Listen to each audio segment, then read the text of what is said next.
Ditambah lagi beberapa kebijakan yang tidak populer yang dilakukan oleh Yazid bin Abdul Malik dan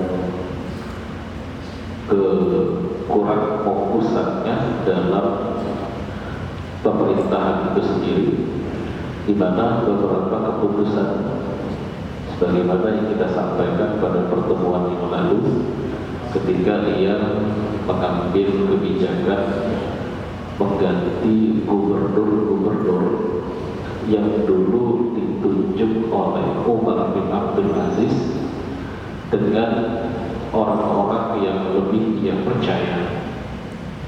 Dan ini merupakan salah satu blunder yang dilakukan oleh Yazid bin Abdul Malik, karena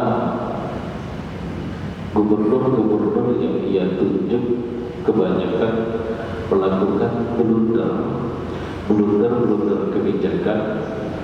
Di antaranya adalah gubernur kawasan Afrika ataupun kawasan yang berada di Afrika yang awalnya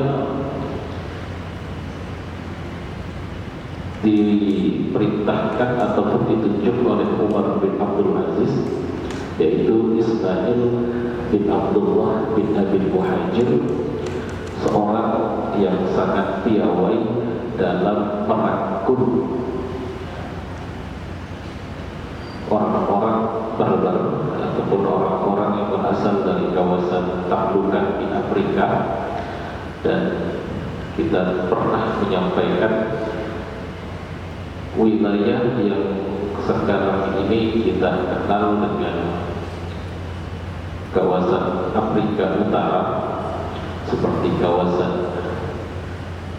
Libya, Aljazair, Mauritania dan beberapa kawasan lain, itu dijadikan satu wilayah provinsi di masa sebelum Yazid bin Abdul Malik ataupun di masa Yazid bin Abdul Malik juga. Kita bayangkan satu lokasi yang sekarang menjadi beberapa negara, di situ dijadikan satu provinsi saja dengan berbagai ras, dengan berbagai suku, dengan berbagai kebijakan dan tingkah laku, dipimpin oleh orang yang secara kapasitas tidak memiliki kemampuan ataupun tidak pandai dalam mengolah. Maka yang terjadi adalah blunder.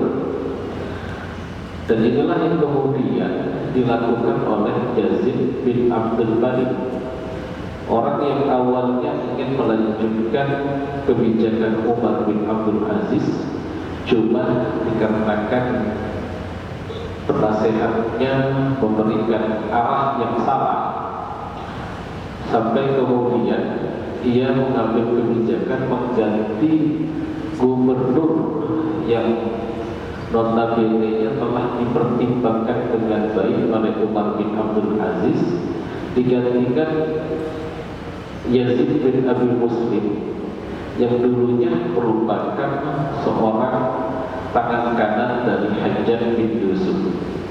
Hajjaj bin Yusuf adalah sosok yang sangat keras, bahkan dikenal dengan julukan as-Saffah, orang yang sering menumpahkan darah.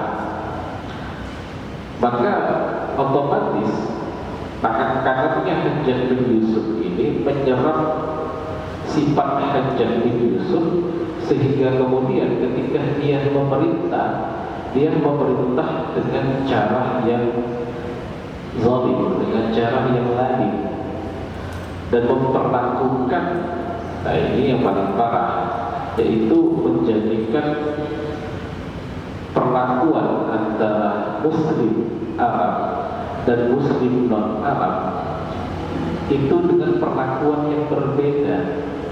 Yang ini sebenarnya sudah diberantas oleh Umar bin Abdul Aziz.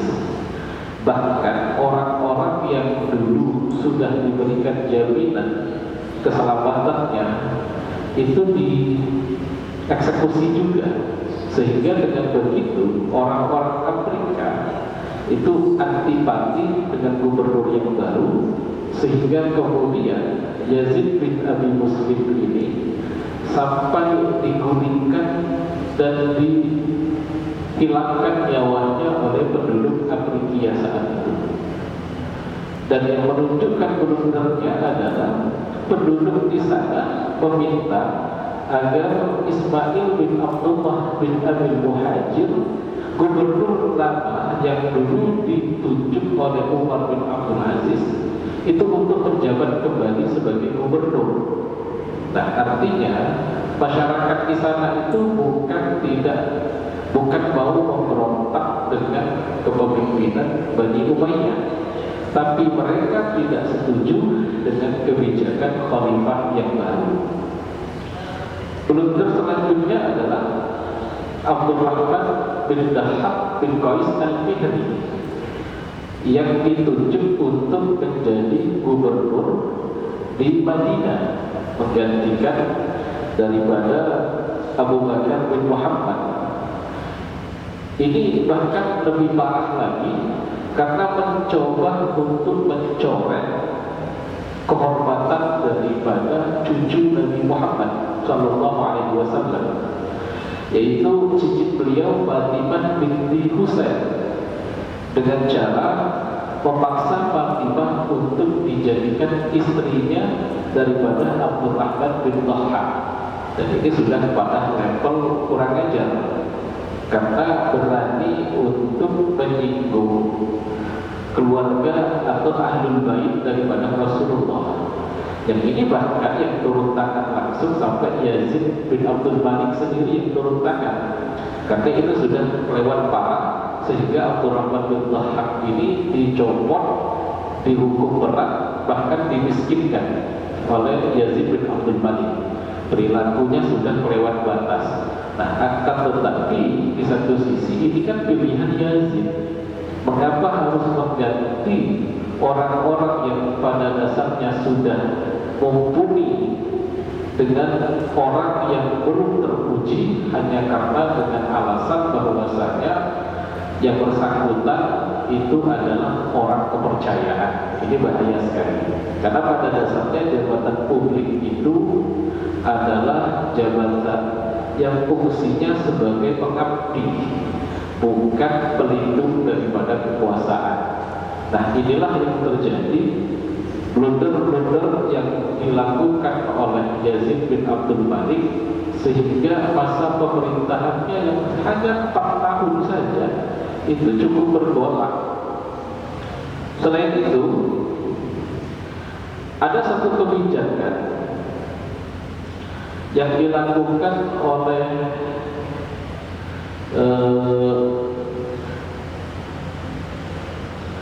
Yazid bin Abdul Malik di masa pemerintahannya, yaitu kebijakan yang disebut dengan istilah ikonoklasme, yaitu menghapus atau menghancurkan ikon-ikon dan simbol-simbol Kristen di wilayah kekuasaan Daulah Umayyah. Jadi Yazid bin Abdul Malik ini pada dasarnya memandang bahwasanya simbol-simbol tersebut seperti salib, patung, gambar-gambar itu bertentangan dengan keyakinan, sehingga ia kemudian memerintahkan bahwasanya semua yang merupakan wilayah kekuasaannya, jika didapatkan simbol-simbol tersebut harus dihapuskan. Jadi banyak sekali yang kemudian tempat-tempat bersejarah yang ada tanda-tanda tersebut di masa Yazid bin Abdul Malik dihapuskan. Jadi kalau ada ditemukan misalnya logo-logo patung-patung, nah itu diratakan. Kalau ada gambar-gambar dihapus dan lain sebagainya. Ini adalah kebijakan di masa Yazid bin Abdul Malik. Tadi sudah kita sampaikan bahwasanya masa pemerintahan Yazid bin Abdul Malik ini sangat singkat sekali, sehingga terlalu banyak masalah yang belum diselesaikan oleh beliau. Dan inilah kemudian yang menjadikan wafatnya Yazid bin Abdul Malik ini tidak menyelesaikan masalah-masalah yang seharusnya diselesaikan. Tepat 4 tahun setelah dia menjabat sebagai khalifah, atau ada riwayat yang mengatakan 4 tahun 7 bulan, dalam usia sekitar 34 tahun Yazid bin Abdul Malik ini wafat.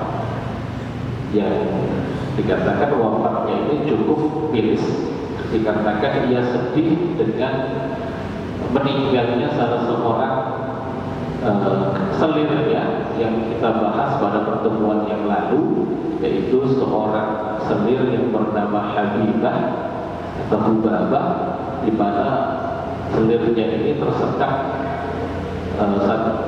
anggur, yaitu biji anggur, buah anggur, dan meninggal.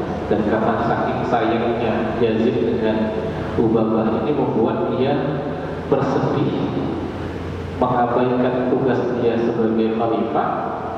Bahkan ada yang mengatakan bahwasanya sampai berhari-hari dia tidak mau meninggalkan jasad daripada budaknya ini, sampai jasadnya berubah, artinya sudah mulai membusuk, dan ini mempengaruhi kesehatan daripada Yazid bin Abdul Malik, sehingga beberapa bulan kemudian Yazid bin Abdul Malik ini meninggal dunia.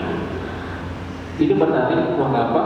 Dikarenakan dari 2 nama khalifah yang bernama Yazid. Yang pertama adalah Yazid bin Muawiyah, yang kedua adalah Yazid bin Abdul Malik.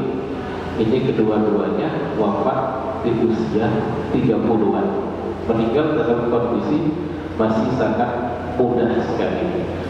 Dan kemudian karena dia wafat, akhirnya dipilih siapa yang akan menggantikan daripada posisi Yazid bin Abdul Malik ini. Dan sesuai dengan kesepakatan yang disepakati sebelumnya, tampuk kekuasaan kemudian diberikan kepada saudaranya yang bernama Hisham bin Abdul Malik.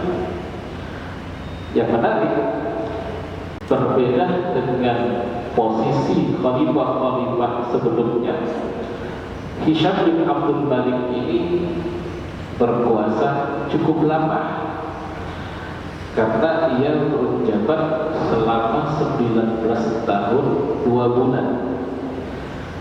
Dan dibandingkan khalifah-khalifah sebelumnya, yaitu mulai dari Khalifah Yazid sampai Khalifah Yazid II, kecuali Umar bin Abdul Aziz, dikatakan bahwasanya khalifah-khalifah terdahulu itu dikenal dengan posisi mereka yang berlimang kemewahan.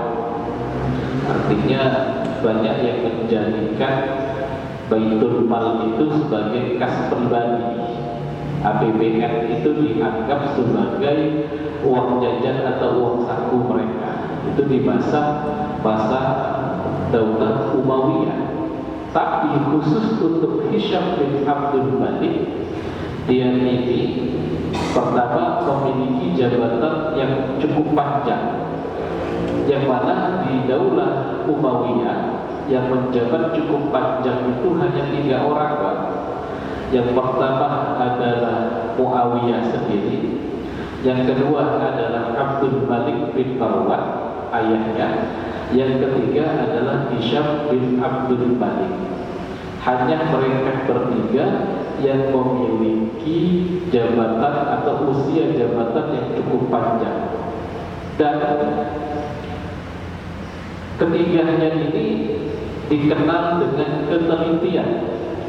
Dikatakan jika Muawiyah sebagai pendiri atau muassis daripada Daulah Umayyah, Abdul Malik adalah orang yang menyelesaikan konflik internal di dalam kekuasaan Daulah Umayyah, sementara Hisham ini dikenal sebagai seorang yang sangat teliti, baik itu yang berkaitan dengan administrasi maupun yang berkaitan dengan keuangan. Jadi dia menjabat bukan cuma sekedar jadi raja, tapi dia orang yang sangat paham tentang administrasi. Dana harta yang dimiliki dia tahu arahnya kemana, diletakkan kemana, untuk berapa. Jadi 19 tahun ini bisa dikatakan cukup stabil, bahkan bisa dikatakan sangat stabil di masa Hisham bin Abdul Malik. Hanya saja nanti di akhir ini adalah masa terakhir daripada Daulah Umayyah yang paling stabil, karena setelah nanti Hisham turun dari jabatannya, hanya jarak sekitar beberapa tahun Daulah Umayyah ini runtuh dan digantikan dengan Daulah Abbasiyah. Lalu bagaimana kebijakan-kebijakan daripada Hisham bin Abdul Malik yang merupakan anak keempat. Jadi kalau kita sekarang Pak di Indonesia ini kan punya Bu Megawati jadi presiden anak daripada Bapak Soekarno, kemudian Gibran wakil presiden merupakan anak dari Pak Joko Widodo. Nah, kalau yang Hisham ini merupakan anak keempat dari 4 bersaudara yang menjadi khalifah, artinya 4 orang yang menjadi khalifah anak daripada Abdul Malik bin Marwan. Yang pertama, anak Abdul Malik yang menjadi khalifah itu adalah Al-Walid bin Abdul Malik, kemudian dilanjutkan oleh Sulaiman bin Abdul Malik, yang ketiga Yazid bin Abdul Malik, dan yang terakhir adalah Hisham bin Abdul Malik. Jadi ayahnya khalifah, 4 anaknya khalifah. Kita lihat nanti bagaimana kehidupan dan biografi daripada Hisham pada pertemuan esok insyaallah. Ini saja dapat kami sampaikan. Assalamualaikum warahmatullahi wabarakatuh.